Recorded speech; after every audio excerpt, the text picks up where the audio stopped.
नमस्कार दोस्तों, आज हम लोग बात करेंगे पॉलिटी के दूसरे टॉपिक की, जिसका नाम है UPSC union public service commission, article number 315 से लेकर आर्टिकल नंबर 323 तक। जैसा कि लास्ट लेक्चर में आप लोगों को बता दिया गया था कि कॉन्स्टिट्यूशनल बॉडी क्या होती है, स्टैट्यूटरी बॉडी क्या होती है और एक एग्जीक्यूटिव बॉडी क्या होती है। तो इस हिसाब से अगर यूपीएससी को एक आर्टिकल नंबर दिया गया है और संविधान में जगह मिली है, इसका मतलब ये है कि ये एक कॉन्स्टिट्यूशनल बॉडी है। इसमें आप लोगों को समझने में कोई दिक्कत नहीं आ रही होगी। तो दोस्तों, यूपीएससी को पढ़ने से पहले हम थोड़ा सा इसके बैकग्राउंड के बारे में जान लेते हैं। बैकग्राउंड इन द सेंस कैसे कि जो हम यूपीएससी का प्रारूप आज देखते हैं, क्या ऐसा ही स्टार्टिंग से था? क्या ऐसा ही 1950 में जो संविधान लागू हुआ तब था, या उससे पहले से मशक्क़त चल रही थी, या उससे पहले से कुछ कमीशंस आके इसमें कुछ रिफॉर्म्स कर रहे थे, या जो हमारे आज़ादी की लड़ाई थी उसका एक भाग यूपीएससी के ऊपर भी गया था? तो आइए जानते हैं।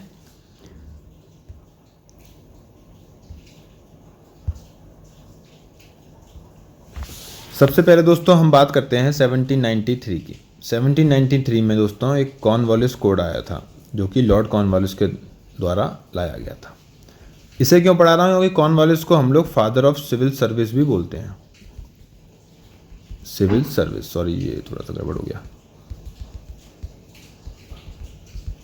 सिविल सर्विस, क्योंकि इन्होंने काफ़ी सारे रिफॉर्म्स किए थे सिविल सर्विसेज के अंदर, इसलिए हम लॉर्ड कॉर्नवालिस को फादर ऑफ सिविल सर्विसेज भी बोलते हैं इंडिया के अंदर। इन्होंने सिविल सर्विस के अंदर रिफॉर्म्स किए, पुलिस सर्विस कमीशंस के अंदर रिफॉर्म्स किए, जुडिशरी के अंदर रिफॉर्म किया, एंड ऑफ कोर्स हम इनको परमानेंट सेटलमेंट के लिए तो जानते ही हैं दोस्तों। इसके बाद में 1800 में लॉर्ड वेलेस्ली आए। वेलेस्ली ने आके कुछ नहीं किया, केवल एक फोर्ट विलियम बनवाया, फोर्ट विलियम कॉलेज 1800 में, जो कि उन्होंने बोला कि यहाँ पे हम लोग जो सिविल सर्वेंट्स होते हैं जो आते हैं इंग्लैंड से, हम उनकी यहाँ ट्रेनिंग कराएंगे। लेकिन ये प्रस्ताव माना नहीं गया दोस्तों, और इसकी जगह पे ट्रेनिंग कराने लगे ये लोग हैलेबरी में, हैलेबरी लंदन। और अभी तक इस वक्त 1757 से लेके 1855 तक दोस्तों, on the basis of patronage system, सिर्फ ईआईसी की रिकमेंडेशन पे, अगर प्रिसाइसली बात करूं दोस्तों, तो कोर्ट ऑफ डायरेक्टर्स ये एक 24 लोगों का ग्रुप था, 24 लोगों का। इनके रिकमेंडेशन पे ईआईसी किसी को भी सिविल सर्वेंट बनाकर इंडिया भेज देती थी। तो ये चीज़ केवल रिकमेंडेशन के ऊपर चल रही थी दोस्तों। तो इस चीज़ को ख़त्म करने के लिए सबसे पहले 1854 में लॉर्ड मैकले ने रिकमेंडेशन दी, लॉर्ड मैकले ने एक रिकमेंडेशन दी कि इसके लिए एक आईसीएस एग्ज़ाम होना चाहिए, जिसमें जो पास होगा एक कॉम्पिटिटिव एग्ज़ाम होना चाहिए सिविल सर्वेंट्स की अपॉइंटमेंट के लिए। तो इसकी रिकमेंडेशन मान ली गई दोस्तों। और उसके बाद 1855 में first civil service exam conduct कराया गया लंदन में। ये इम्पॉर्टेंट है, इसको याद कर लीजिए। 1855 में 1855 में first civil service exam conduct कराया गया लंदन में, जिसका मीडियम था इंग्लिश, जिसका सिलेबस था ग्रीक और लैटिन लिटरेचर। दोस्तों, जो मैं बोल रहा हूँ उसको लिख लीजिए, क्योंकि ये पीपीटी के अंदर नहीं मिलेगा आपको। पहला एग्ज़ाम कंडक्ट कराया गया सिविल सर्विस एग्ज़ाम लंदन में 1855 में, on the recommendation of Lord Macaulay, which he gave in the year of 1854। Right. Syllabus क्या था? ग्रीक और लैटिन का लिटरेचर था। Age criteria approximately 18 to 23 years of age थी, सिर्फ 18 to 23, जब हमारे यहाँ पे लोग आज के तारीख में ग्रेजुएशन कर रहे होते हैं। तो दोस्तों, इसके बाद 1855 में ये सब चीज़ें आ गईं, और इतनी सारी कठिनाइयों के बाद भी एक आदमी हुए थे 1864 में, सत्येंद्र नाथ टैगोर, जिन्होंने 1864 में आईसीएस का एग्ज़ाम क्लियर किया था। लंदन जाके ग्रीक और लैटिन लिटरेचर पढ़ के और इंग्लिश मीडियम के अंदर। तो दोस्तों ये काफ़ी उस टाइम पे अपने आप में बहुत बड़ी बात थी कि इन्होंने लंदन जाके ये एग्ज़ाम 1864 के अंदर क्लियर किया था। दोस्तों इसके बाद में एक कमीशन आएगा कि नाम सुन लीजिए और उसको ऐसे याद कर लीजिए कि ये इस कमीशन का संबंध सिविल सर्विसेज से है। एचिशन कमीशन था जो कि जिसने केवल एज लिमिट को कम किया था और 2 तरह की पोस्टें हुआ करती थी, कोवेनेंट और नॉन कोवेनेंट पोस्ट, उनको अलग अलग किया, उनको एबॉलिश किया था। तो आप इतना इंपॉर्टेंट नहीं है एचिशन कमीशन, बस केवल नाम याद रख लीजिए। इसके बाद में दोस्तों 1912 में एक आया था इस्लिंगटन कमीशन, ये इंपॉर्टेंट है, इस्लिंगटन कमीशन। दोस्तों सोचने वाली बात यह है कि 1854 में लॉर्ड मैकाले ने रिकमेंडेशन दी थी, 1855 में पहला ICS का एग्ज़ाम कंडक्ट हो गया था और 1864 में फर्स्ट इंडियन ने सत्येंद्रनाथ टैगोर जी ने एग्ज़ाम को क्लियर कर लिया था और 1864 के बाद में 1912 अब आके इस्लिंगटन कमीशन ने रिकमेंडेशन की कि ICS का एग्ज़ाम इंडिया में होना चाहिए। पहली बार इस इस्लिंगटन कमीशन ने ये रिकमेंडेशन की 1912 में आके और उनकी ये बात मान ली गई और इसके रिज़ल्ट में दोस्तों 1912 में मानी थी और 1922 में पहला सिविल सर्विस एग्ज़ाम इंडिया में कंडक्ट कराया गया जो कि था इलाहाबाद में।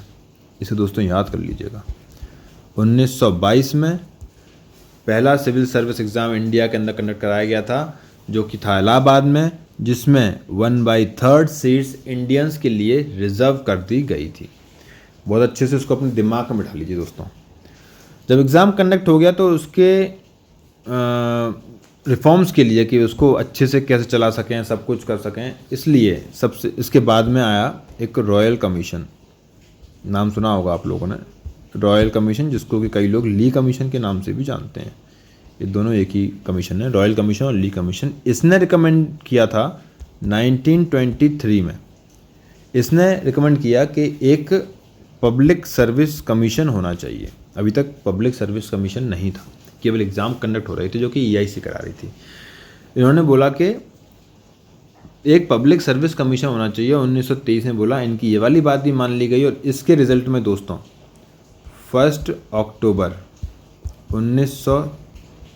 1926 में पहला पब्लिक सर्विस कमीशन फॉर्म किया गया, इस्टेब्लिश कर दिया गया, जिसके कि चेयरमैन थे उस टाइम रॉस बर्नर।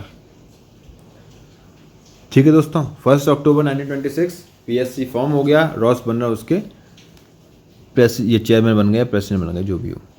अब एक बार दोबारा रिवाइज करते हैं कि 1854 में मैकाले ने रिकमेंडेशन दी, 1855 में फर्स्ट ICS एग्ज़ाम कंडक्ट कराया गया लंदन में, 1864 में सत्येंद्रनाथ टैगोर ने एग्ज़ाम क्लियर किया, 1912 में इस्लिंगटन कमीशन ने इंडिया में कराने की मांग की गई, 1922 में इलाहाबाद में एग्ज़ाम हुआ, इसके बाद 1 अक्टूबर 1926 में PSC का फॉर्म हुआ, रॉस बर्नर जिसके चेयरमैन थे। ठीक है दोस्तों, यहाँ तक की बात समझ में आती है आप लोगों को। इसके बाद दोस्तों government of India 1935, government of India 1935, इन्होंने क्या काम किया कि 2 सर्विस कमीशन बना दिए, एक सेंटर के लिए एक स्टेट के लिए। स्टेट को तब बोलते थे प्रोविंस, नाम सिंपल है। इसका नाम दे दिया गया फेडरल सर्विस कमीशन और इसका नाम प्रोविंशियल सर्विस कमीशन। ठीक है दोस्तों, इतना इंपॉर्टेंट नहीं है। उसके बाद में 1950 में 26 जनवरी को जब हमारा संविधान लागू हो गया तो आर्टिकल नंबर 15 पार्ट 14 में UPSC को इंक्लूड कर दिया गया संविधान के अंदर। UPSC का नाम UPSC कर दिया गया फेडरल सर्विस कमीशन की जगह, जिसका हेडक्वार्टर था शाहजहां रोड, नई दिल्ली। उस वक्त जो मतलब 26 जनवरी 1950 को जो चेयरमैन थे उस टाइम, उनका नाम था HK कृपलानी, इनको याद कर लीजिएगा, HK कृपलानी। और दोस्तों आज के टाइम पे जब ये वीडियो रिकॉर्ड हो रहा है, आज हैं प्रदीप कुमार जोशी। ठीक है दोस्तों, आज़ादी के बाद में दोस्तों 3 कमीशन और आए।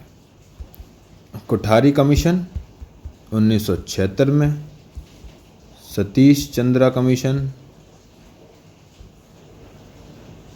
और 1989 में, और होता कमीशन, होता HOTA होता कमीशन 2004 में। कोठारी कमीशन ने रिकमेंडेशन की कि 3 टायर एग्ज़ाम होना चाहिए, मतलब प्री, मेंस और इंटरव्यू। सतीश चंद्रा ने एसए का पेपर इंक्लूड करवा दिया और होता कमीशन ने सीसेट एप्टीट्यूड का पेपर इंक्लूड करवा दिया। सीसेट उन्होंने इंक्लूड करवा दिया। तो आज़ादी के बाद 3 हो गए, कोठारी, सतीश चंद्रा और होता कमीशन। 1976 में पहला, 1989 में, फिर 2004 में। सिंपल सी चीज़ें हैं, ज़्यादा कुछ है नहीं इसके अंदर। तो इतनी सारी बातें आपके दिमाग में अभी तक आ गई होगी, आपको दिमाग में बन गया होगा कि यूपीएससी का सफ़र अभी तक कैसा रहा है, हम लोग आज जो यूपीएससी देते हैं वो किस किस दौर से गुजरा, कैसे कैसे उसमें रिफॉर्म्स हुए और तब जाके आज वो यूपीएससी जैसा देख रहे हैं वैसा दिखता है। तो आइए दोस्तों, अब थोड़ा सा स्लाइड की तरफ चलते हैं। जैसा कि मैंने बताया था कि ये एक कॉन्स्टिट्यूशनल बॉडी है और उसके साथ में एक इंडिपेंडेंट बॉडी है। इंडिपेंडेंट बॉडी की चर्चा फिर से बाद में करेंगे। एक सेंट्रल रिक्रूटिंग एजेंसी है, आप सभी लोग जानते हो कि रिक्रूटमेंट करती है सेंट्रल गवर्नमेंट के लिए। ठीक है दोस्तों, अब हम बात करते हैं कंपोजिशन की। इसकी कंपोजिशन में दोस्तों हम यहीं पे आर्टिकल भी पढ़ते जाएंगे। इसके आर्टिकल नंबर 315 का पहला हिस्सा, सेक्शन 1, ये हमें क्या बोलता है दोस्तों कि यूनियन के लिए यूपीएससी होना चाहिए, स्टेट के लिए स्टेट पीएससी होना चाहिए। इसने केवल इतनी बात की है आर्टिकल नंबर 315 के पहले ने। ठीक है दोस्तों, और 315 के दूसरे हिस्से ने, 315 के दूसरे सेक्शन ने बात की है कि जो जॉइंट पीसीएस होते हैं इसका भी प्रावधान है कि अगर 2 स्टेट मिलके एक ही एग्ज़ाम कंडक्ट कराना चाहें तो वो भी कर सकते हैं। इसका प्रावधान आर्टिकल नंबर 315 के सेक्शन 2 में दे रखा है। ठीक है दोस्तों, इतनी सी बात क्लियर आती है। अब इसके बाद यूपीएससी में एक चेयरमैन होता है और कई सारे मेंबर्स होते हैं। ये इसकी चर्चा दी गई है हमको आर्टिकल नंबर 316 के पहले सेक्शन में कि यूपीएससी और जो जॉइंट पीएससी होगा उसको अपॉइंट करेंगे अपने प्रेसिडेंट साहब और स्टेट पीएससी को अपॉइंट करेंगे गवर्नर साहब। और इसमें केवल एक कंडीशन दे दी गई है कि जैसे कि ये जो है ना, the commission consist of 9 to 11 members including the chairman, इसमें से केवल हाफ ऑफ द मेंबर, और कोई क्वालिफिकेशन एलिजिबिलिटी क्राइटेरिया नहीं है इसका, केवल इतना ही है कि इनमें से हाफ को एटलीस्ट 10 साल का एडमिनिस्ट्रेटिव एक्सपीरियंस होना चाहिए इंडियन गवर्नमेंट में या फिर स्टेट गवर्नमेंट के अंदर। ठीक है दोस्तों, उसके अलावा कोई क्वालिफिकेशन नहीं है। टेन्योर की बात करते हैं हम, 6 साल या 65 साल की उम्र। इसका उल्लेख मिलता है हमको 316 आर्टिकल 316 सेक्शन 2 के अंदर। इसके अंदर एक्चुअली 2 चीज़ें मिलती हैं हमको, एक टेन्योर और एक रेजिग्नेशन। तो टेन्योर की बात हमने यहाँ पे कर ली कि 6 साल है और 65 साल है, चेयरमैन का भी और मेंबर्स का भी। तो ये चेयरमैन एक्चुअली यूपीएससी के चेयरमैन का 65 साल और 6 साल है। अगर हम बात करेंगे स्टेट पीएससी की और जॉइंट पीएससी की, तो यहाँ पे ये अपर एज जो लिमिट है ना 65 ईयर्स, ये 62 रह जाती है। और इसके साथ ही दोस्तों हम बात करेंगे इसके रेजिग्नेशन की, तो ऑब्वियस सी बात है कि ये यूपीएससी और जॉइंट पीएससी को अपॉइंट कौन कर रहे हैं, प्रेसिडेंट साहब। तो ये प्रेसिडेंट साहब को ही रेजिग्नेशन देंगे। और स्टेट पीएससी को अपॉइंट कर रहे हैं गवर्नर साहब, तो गवर्नर साहब को ये अपना रेजिग्नेशन देंगे। ठीक है दोस्तों,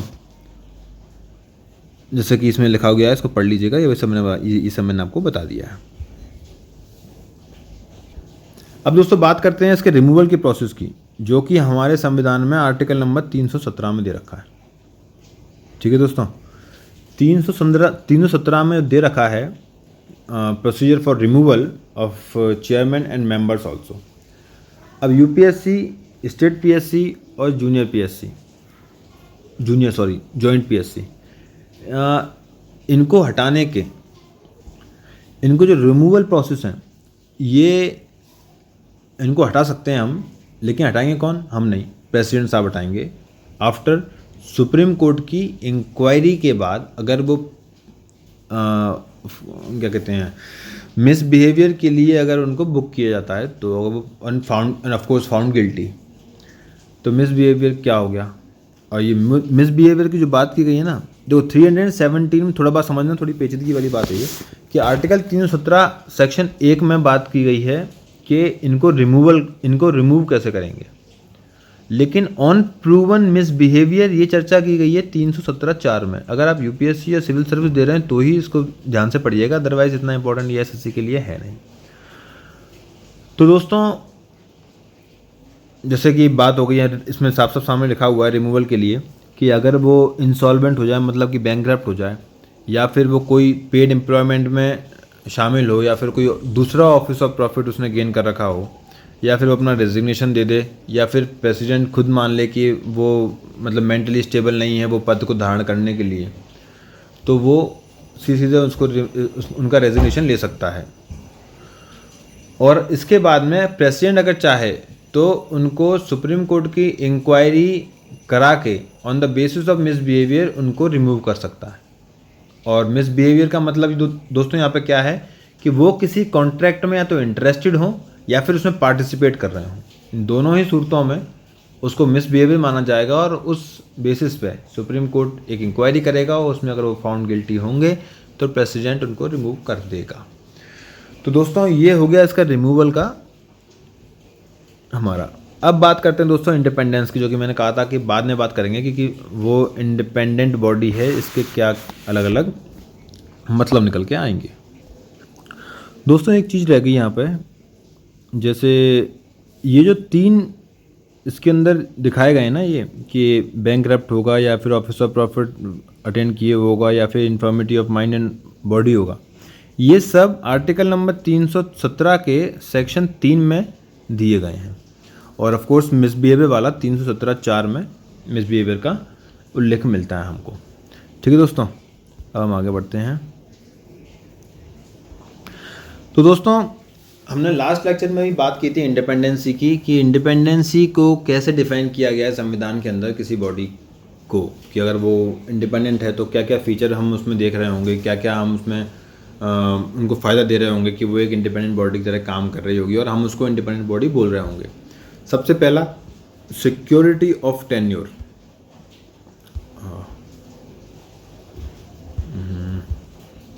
सिक्योरिटी ऑफ टेन्योर, ठीक है दोस्तों, कि एक बार आप अपॉइंट हो गए, अब आपको कोई रिप्लेस नहीं कर सकता बिना इंक्वायरी के। ठीक है दोस्तों, ये हो गया सबसे पहले कि अगर आप अपना काम ईमानदारी से करना चाहते हो, कोई गलती नहीं कर रहे हो, तो आपको कोई हटा नहीं सकता। दूसरा दोस्तों कि कंडीशन ऑफ सर्विस, मतलब service condition can not be varied to your disadvantage. मतलब समझाया था मैंने लास्ट लेक्चर में कि अगर आपकी सैलरी 2.5 लाख रुपए है तो आप उसको 2,40,000 नहीं कर सकते, आप उनके पर्क्स नहीं रोक सकते, तो ये जब सारी अलाउंसेस नहीं रोक सकते, आप उनके कम नहीं कर सकते। तो जब ये सारी चीज़ों की जब थोड़ी श्योरिटी मिलती है, उसके बाद में बंदा इंडिपेंडेंट होकर काम कर सकता है, किसी के प्रेशर में नहीं आएगा। इसके बाद में दोस्तों कि जो इनको एक्सपेंसेस होते हैं, इनका पूरा expense consolidated fund of India के ऊपर चार्ज किया जाता है। जिसका मतलब ये है कि कोई उसमें वोट ऑफ पार्लियामेंट नहीं होना, कोई सब्जेक्ट ऑफ डिस्कशन ही नहीं है ये। ठीक दोस्तों, इसके बाद में इसकी इनएलिजिबिलिटी को ये मतलब बताते हैं, मतलब कैसे कि अगर आप एक बार चेयरमैन बन गए यूपीएससी के, अब आप दोबारा मतलब कोई और गवर्नमेंट ऑफ इंडिया में या स्टेट गवर्नमेंट में आप फर्दर एम्प्लॉयमेंट नहीं कर सकते, फर्दर आप काम नहीं कर सकते। And of course no reappointment, आपको एक बार 5-6 साल का आपने अपना टेन्योर कंप्लीट कर लिया, उसके बाद में दोबारा ही आपको रीअपॉइंट नहीं किया जाएगा यूपीएससी की ही पोजीशन के ऊपर। हाँ ऑफ कोर्स के मेंबर्स चेयरमैन बन सकते हैं यूपीएससी के भी और या स्टेट पीएससी के भी। तो दोस्तों ये इंडिपेंडेंस हमारा हो गया। और जो इसमें ये जो बात थी कि जो उसका जो खर्चा था, एंटायर एक्सपेंसेस था, वो जो कंसोलिडेटेड फंड ऑफ इंडिया पे चार्ज किया जाता है, ये आर्टिकल नंबर 322 में मेंशन किया गया है, आर्टिकल नंबर 322 के अंदर। ठीक है दोस्तों। इसके बाद में फंक्शन हम सभी जानते हैं, वैसे ही जानते हैं सब लोग कि ये एग्ज़ाम कंडक्ट कराती है ऑल इंडिया सर्विस का, स्टेट्स को असिस्ट करती है। गवर्नमेंट गवर्नर अगर स्टेट गवर्नर कोई अगर प्रेसिडेंट को रिक्वेस्ट करता है, तो अगर प्रेसिडेंट की अप्रूवल है तो उनके लिए भी जाके सर्व करती है यूपीएससी। तो फंक्शन काफ़ी ऑब्वियस हैं इसके। रोल की बात करते हैं दोस्तों कि एक watch dog of merit system है। ये देखती है कि एक्चुअली रिकमेंड करती हैं, ये किसी कैंडिडेट को सिलेक्ट नहीं करती, ये केवल रिकमेंडेशन करते हैं, उसके बाद प्रेसिडेंट उनको उस पोस्ट पर अपॉइंट करता है। ठीक है दोस्तों, थोड़ा पढ़ लीजिएगा इसमें। हाँ, बीच में एक कॉन्फ्लिक्ट आया था ये सीवीसी का कि सेंट्रल विजिलेंस कमीशन आ गया था 1964 में, लेकिन ये कॉन्स्टिट्यूशन बॉडी नहीं है, इसलिए थोड़ा इसका इम्पैक्ट कम ही रहता है। अपनी जो भी बीच में क्या हुआ था कि सीवीसी भी अपना रिपोर्ट दे रही थी और यूपीएससी भी अपना रिपोर्ट दे रही थी, किसमें, इनके ट्रांसफ़र्स में या रूल मेकिंग में। तो फिर बाद में ये निष्कर्ष निकाला गया कि किसी भी मामले में केवल एक ही की राय ली जाएगी, दोनों की राय नहीं ली जाएगी। इसलिए फिर यूपीएससी ऑब्वियसली कॉन्स्टिट्यूशन बॉडी थोड़ा सा इसका अपर एज रहेगा ही। इसके बाद दोस्तों ये थोड़ा ये आर्टिकल्स हैं जो कि हमने बात की। 315 पब्लिक सर्विस कमीशन यूनियन के लिए भी है, स्टेट के लिए भी है, और मैंने जॉइंट के बारे में भी आपको बताया था। इसके बाद में अपॉइंटमेंट है, टर्म है, उसको जो टर्म है पूरा वो भी इसके बारे में बताया है, रिमूवल, सस्पेंशन है, ये सब हैं, ये पीपीटी के अंदर मेंशन है, और सब चीज़ें मैं बहुत अच्छे से एक्सप्लेन कर चुका हूँ आप लोगों को। एक और चीज़ जो आप लोगों को बतानी है वो ये है दोस्तों कि एक रिपोर्ट होती है, पब्लिक सर्विस कमीशन की एक रिपोर्ट होती है जो कि